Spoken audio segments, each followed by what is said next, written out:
සදහම් සමාධී මන්දිරය, නිහඬ අරණ සේනාසනය, වර්තමාන ලෝකයේ තාක්ෂණික දියුණුව සමග වර්තමාන සමාජය බොහෝ ලෙස නාගරීකරණය වී ඇති බව දකින්නට ලැබේ.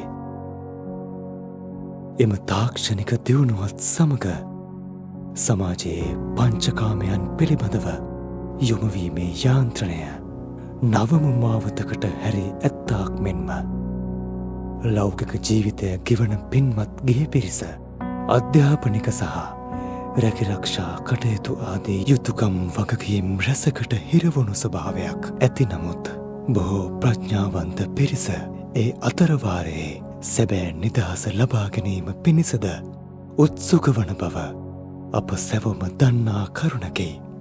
අවාසනාවට කරුණ නම් වර්තමානයේ එබඳු සැබෑ නිදහස යථාර්ථයක් කරගන්නට අවශ්‍ය බාහිර ප්‍රත්‍ය පරිසරය නැතිකමයි.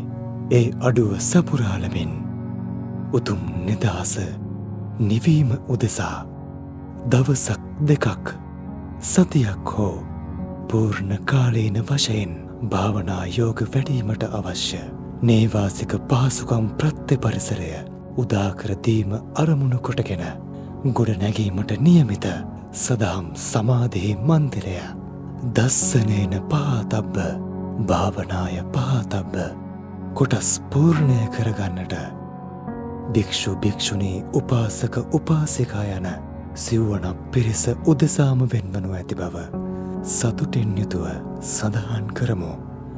සම්බුද්ධ ශාසනය යළි පුබුදුවාලීම අත්‍යවශ්‍ය මොහොතක ඉදිවීමට නියමිත සදහම් සමාධී මන්දිරය සඳහා පින්වත් ඔබට හැකි ඕනෑම අයුරකින් සහ සම්බන්ධ වේ අප්‍රමාණ පින් උනන උල්පතකට මග පාදවා ගනිත්වා මෙලොව පරලොව නිවන යන තුන් අභිවෘද්ධියම සලසා ගනිත්වා.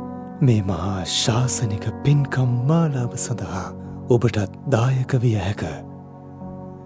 විමසීම් 076 760 75 74.